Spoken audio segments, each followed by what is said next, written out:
Hi everyone, Akash this side. Welcome back to another video of this Terraform series. या व्हिडिओमध्ये आपण HCL म्हणजेच HashiCorp configuration लँग्वेजचे basics बघणार आहोत. ह्याच्यामध्ये ब्लॉक काय असतं, आर्ग्युमेंट्स काय असतात, कमेंट्स काय आणि डेटा टाइप्स कोणते कोणते सपोर्टेड आहेत हे देखील आपण बघणार आहोत. कोणती Terraform फाईल जर तुम्ही बघितली तर त्या फाईलमध्ये जी मेन गोष्ट असते ती म्हणजे असते ब्लॉक. आता ही ब्लॉक म्हणजे नक्की काय, चला ते अंडरस्टँड करूया.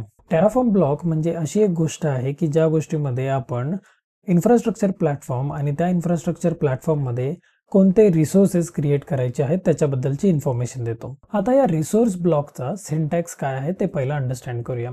फर्स्ट आहे रिसोर्स. या रिसोर्स वरूनच आपण ठरवू शकतो की हा रिसोर्स टाईपचा एक ब्लॉक आहे. त्याच्यानंतर रिसोर्स टाईप म्हणून एक गोष्ट आहे. रिसोर्स टाईप ही गोष्ट फिक्स्ड असते. म्हणजेच काय की रिसोर्स टाईपमध्ये दोन गोष्टी असतात, एक तर प्रोव्हायडर आणि त्याच्यानंतर रिसोर्स. आता प्रोव्हायडर म्हणजे काय, जर समजा तुम्हाला एखाद्या स्पेसिफिक क्लाउड एन्व्हायरमेंटमध्ये काही रिसोर्सेस क्रिएट करायचे आहेत. फॉर एक्झाम्पल जर तुम्हाला EC2 इन्स्टन्स जर क्रिएट करायचा असेल तर त्यावेळेस प्रोव्हायडरमध्ये आपला AWS येईल आणि रिसोर्समध्ये EC2 इन्स्टन्स येईल. फॉर एक्झाम्पल जर तुम्ही इकडे एक एक्झाम्पल बघितलं तर ह्या ब्लॉकमध्ये एक AWS इन्स्टन्स क्रिएट करण्यासाठी AWS हा एक प्रोव्हायडर झाला आणि इकडे इन्स्टन्स म्हणजे तो रिसोर्स झाला. त्याच्यानंतरचा जो पार्ट आहे तो म्हणजे रिसोर्स नेम. हे रिसोर्स नेम काही असू शकतं. इकडे मी माय फाईल क्रिएशन असं एक रिसोर्स नेम दिलेलं आहे. जर तुम्हाला दुसरा काही रिसोर्स नेम द्यायचा असेल तर ते देखील आपण देऊ शकतो. त्याच्यानंतर प्रत्येक ब्लॉकमध्ये एक सेट ऑफ आर्ग्युमेंट्स असतात. सेट ऑफ आर्ग्युमेंट्स म्हणजे काय की की आणि व्हॅल्यू फॉर्मॅटमध्ये ज्या गोष्टी असतात त्याला आपण आर्ग्युमेंट्स बोलतो. इकडे कंटेंट हा एक की आहे आणि त्याची value this is file created by Terraform ही आहे. म्हणजेच काय की आर्ग्युमेंट म्हणजे की आणि व्हॅल्यू फॉर्मॅटमध्ये असलेली गोष्ट. आता या ब्लॉकचे जर एक्झाम्पल घ्यायचे झाले तर इकडे तुम्ही बघाल की व्हेरिएबल नावाचा एक ब्लॉक आहे, त्याच्यानंतर प्रोव्हायडर नावाचा एक ब्लॉक आहे आणि इकडे अगेन रिसोर्स नावाचा ब्लॉक आहे. हा जो ब्लॉक आहे तो AWS मध्ये जर तुम्हाला एक EC2 इन्स्टन्स क्रिएट करायचा असेल of name my demo server तर असा काही ब्लॉक तुम्ही लिहू शकता. आणि सिमिलरली इकडे जर तुम्ही बघाल की व्हेरिएबल ब्लॉकमध्ये डिस्क्रिप्शन, टाईप आणि डिफॉल्ट हे आर्ग्युमेंट आपण इकडे मेन्शन केलेले आहेत आणि त्याच्यासोबत प्रोव्हायडर ब्लॉकमध्ये देखील काही आर्ग्युमेंट तुम्हाला दिसतील. So in a nutshell, block in Terraform contains the information regarding the infrastructure platform and the resources which we are going to create in it. आता ह्याच व्हिडिओमध्ये आपण ही गोष्ट प्रॅक्टिकली पण अंडरस्टँड करणार आहोत. त्याच्या आधी HCL मध्ये किंवा HashiCorp कॉन्फिगरेशन लँग्वेजमध्ये अजून कोणत्या कोणत्या गोष्टी असतात चला ते अंडरस्टँड करूया. सो इकडे आपण व्हॉट इज ब्लॉक म्हणजे अंडरस्टँड केलं. आर्ग्युमेंट्स म्हणजे त्याच्यामध्ये की व्हॅल्यू पेअर्स कशा मेन्शन करायच्या हे देखील बघितलं. त्याच्यानंतर आहे की कमेंट. जर तुम्हाला सिंगल लाईन कमेंट द्यायची असेल तर तुम्ही हॅश आणि त्याच्यानंतर तुम्हाला जी पण कमेंट लिहायची असेल, for example single line comment, तर तुम्ही अशी देऊ शकता. आणि जर तुम्हाला मल्टी लाईन कमेंट द्यायची असेल तर स्लॅश स्टार आणि त्याच्यानंतर स्टार स्लॅश ह्याच्या आतमध्ये तुम्ही तुमची कमेंट टाकू शकता. हे तर झालं कमेंट्स बद्दल. आता नेक्स्ट आहे डेटा टाईप. सो HCL मध्ये आपल्याकडे जे अवेलेबल डेटा टाइप्स आहेत ते आहेत स्ट्रिंग, त्याच्यानंतर boolean, then we have map, object, list आणि नंबर. आता या प्रत्येकाचं जर एक्झाम्पल घ्यायचं झालं तर आपल्याकडे व्हेरिएबल ब्लॉक आपण बघितलेला. तर व्हेरिएबल ब्लॉकमध्ये आपल्याला स्ट्रिंग व्हॅल्यू जर डिफाईन करायची असेल तर आपण अशा प्रकारे करू शकतो की माझा एक रिजन आहे आणि त्या रिजनमध्ये त्याचा जो टाईप आहे तो स्ट्रिंग आहे आणि त्याची डिफॉल्ट व्हॅल्यू AP South1 असेल. त्याच्यानंतर जर आपल्याला बुलियन व्हॅल्यू जर डिफाईन करायची असेल तर आपण असं काही करू शकतो की व्हेरिएबल, त्याच्यानंतर लेट्स से की मॉनिटरिंग जर आपल्याला इनेबल करायची असेल तर त्याची डिफॉल्ट व्हॅल्यू मी ट्रू ठेवेन. सो हा माझा बुलियन डेटा टाईपचा एक व्हेरिएबल झाला. त्याच्यानंतर जर मॅपचं एक्झाम्पल घ्यायचं झालं तर ज्या वेळेस पण आपल्याला की व्हॅल्यू पेअरमध्ये एखादा डेटा टाईप हवा असेल त्यावेळेस आपण मॅप यूज करू शकतो. फॉर एक्झाम्पल इकडे जर तुम्ही बघितलं तर इन्स्टन्स टाईप मॅप म्हणून एक व्हेरिएबल आहे. ह्या व्हेरिएबलमध्ये डेवची व्हॅल्यू वेगळी आहे आणि प्रॉडची व्हॅल्यू वेगळी आहे. असेच जर आपल्याला डिफरंट की व्हॅल्यू पेअरमध्ये जर डेटा टाईप हवा असेल तर आपण मॅप वापरू शकतो.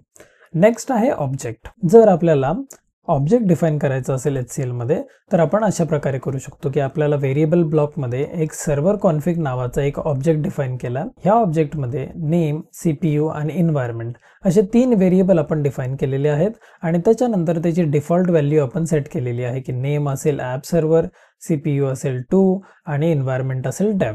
त्याच्यानंतर आहे लिस्ट. आता लिस्टचं जर एक्झाम्पल घ्यायचं झालं तर अगेन व्हेरिएबल ब्लॉकमध्ये अवेलेबिलिटी झोन म्हणजेच जर आपल्याला डिफरंट अवेलेबिलिटी झोन, ज्यावेळेस मी AWSच्या कॉन्टेक्स्टमध्ये गोष्ट करतोय, जर डिफरंट अवेलेबिलिटी झोनमध्ये जर मला एखादी गोष्ट हवी असेल तर मी ते सगळे अवेलेबिलिटी झोन एखाद्या लिस्टमध्ये घेईन. आणि लास्ट आहे नंबर. या नंबरचं जर एक्झाम्पल घ्यायचं झालं तर अगेन व्हेरिएबल ब्लॉकमध्ये इन्स्टन्स काउंट. लेट्स से की तुम्हाला मल्टिपल सर्व्हर क्रिएट करायचे आहेत आणि त्या मल्टिपल सर्व्हरचा जर तुम्हाला काउंट डिफाईन करायचा असेल तर तुम्ही एक इन्स्टन्स काउंट म्हणून व्हेरिएबल घेऊ शकता आणि त्याच्यामध्ये त्याची डिफॉल्ट व्हॅल्यू सेट करू शकता. सो इन अ नटशेल जेवढे पण हे व्हेरिएबल्स बघितले, हे व्हेरिएबल्स आपण डे इन डे आउट ज्यावेळेस पण आपल्याला कॉन्फिगरेशन फाईल लिहायची असेल त्यावेळेस आपल्याला हे व्हेरिएबल्स यूज होणार आहेत. आता coming back to the main topic which is block. ह्याचं एक आपण सिंपलचं छोटंसं एक्झाम्पल घेऊया so that you will understand की टेराफॉर्म मध्ये ब्लॉक नक्की कसा वर्क करतो. ओके, सो लेट्स अज्युम की आपल्याकडे एक टास्क आहे की आपल्याला लोकल एन्व्हायरमेंटमध्ये टेराफॉर्म यूज करून एक फाईल क्रिएट करायची आहे. ते करण्यासाठी आपल्याकडे पहिला रिसोर्स ब्लॉक म्हणून आहे. त्याच्यानंतर जी सेकंड व्हॅल्यू आहे ती सेकंड व्हॅल्यू म्हणजे रिसोर्स टाईप. रिसोर्स टाईपमध्ये आपण प्रोव्हायडर आणि रिसोर्स ह्या दोन गोष्टी मेन्शन करतो. इकडे मी सेम मेन्शन केलंय की माझा जो प्रोव्हायडर आहे तो आहे लोकल आणि जो रिसोर्स म्हणजे काय की मला काय क्रिएट करायचं आहे, तर मला लोकल एन्व्हायरमेंटमध्ये मला एक फाईल क्रिएट करायची आहे. त्याच्यानंतर आहे की या ब्लॉकचं नाव काय दिलं, तर मी या ब्लॉकचं नाव माय फाईल क्रिएशन असं दिलेलं आहे. हे तुम्ही काहीही देऊ शकता. For example my file creation हे जर नाव नको असेल आणि जर मला फाईल क्रिएशन हे जर नाव हवं असेल तर ते देखील मी करू शकतो. त्याच्यानंतर ह्या रिसोर्स ब्लॉकमध्ये मी दोन आर्ग्युमेंट पास केलेले आहेत. आर्ग्युमेंट म्हणजे की आणि व्हॅल्यू पेअर. इकडे मी मेन्शन केले फाईल नेम आणि कंटेंट.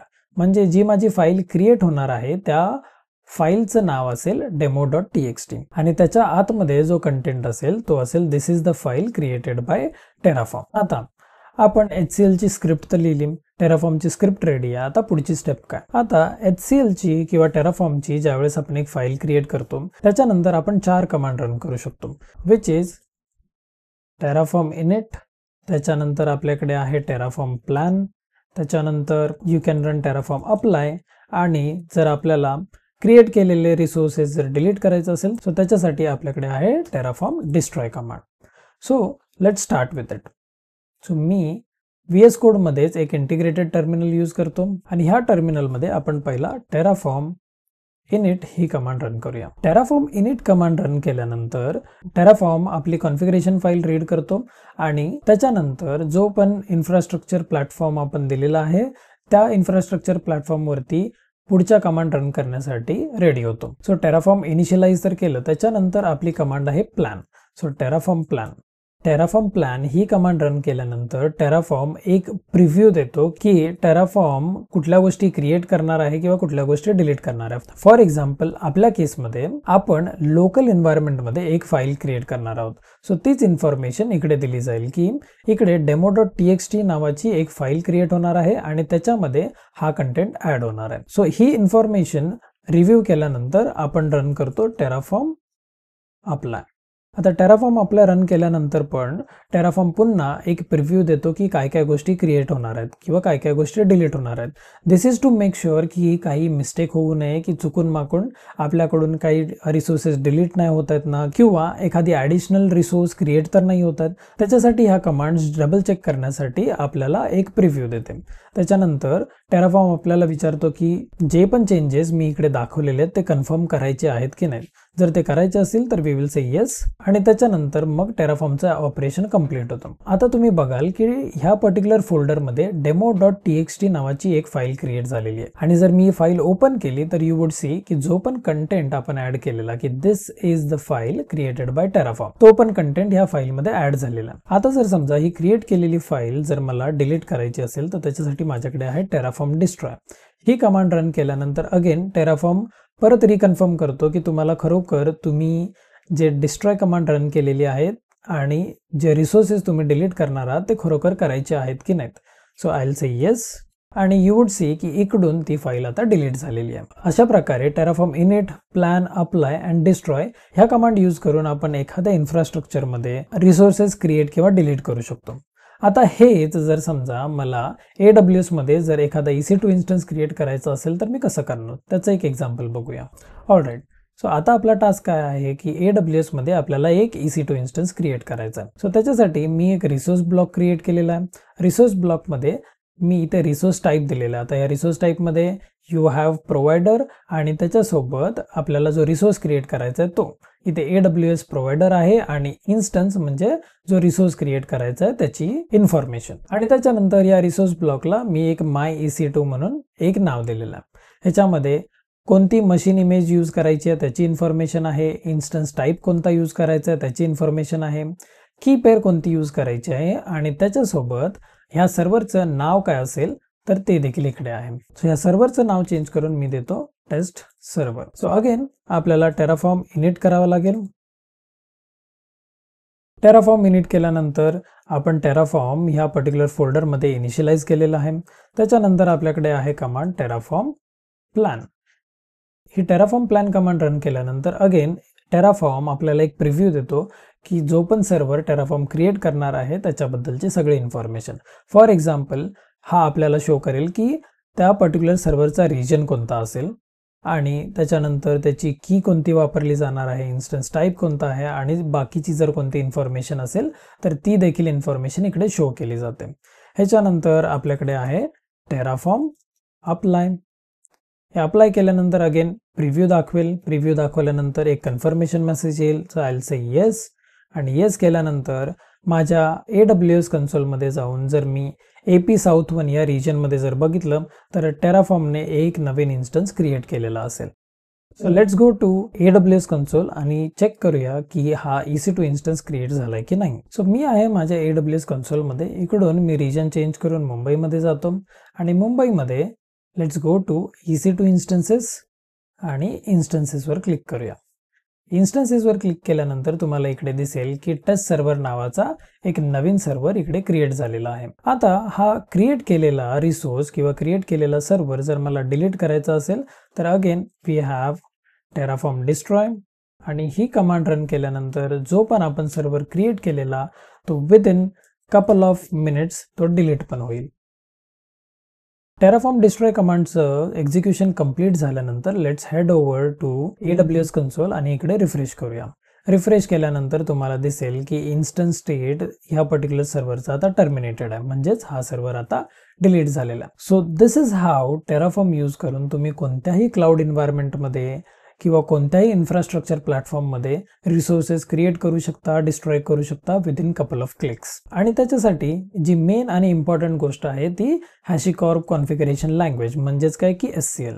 ही SCL जर तुम्हाला चांगली आली तर टेराफॉर्म यूज करणं खूप इझी होऊन जातं. सो आय होप की तुम्हाला ब्लॉक म्हणजे काय समजलं असेल, आर्ग्युमेंट कशा मेन्शन करायच्या आहेत, कमेंट कशा द्यायच्या आहेत आणि कोणते कोणते डेटा टाईप्स टेराफॉर्ममध्ये सपोर्ट करतात हे आता समजलं असेल.